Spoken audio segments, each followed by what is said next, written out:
umushinga w'akadomo rwa wavuye twaricaye Rita hamwe n'abafatanyabikorwa bacu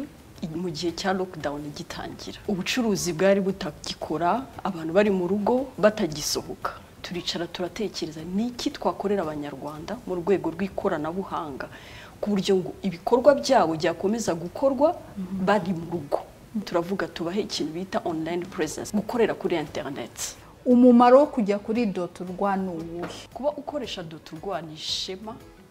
ugaragaje kuri internet kuri umunyarwanda ikindi nakongeraho ayo mafaranga aguma mu gihugu so muri make gukoresha .rw guteza igihugu cyacu imbere nkuko dupromotinga made in Rwanda product nako dushishikariza abantu gukoresha ikintu kiri made in Rwanda nka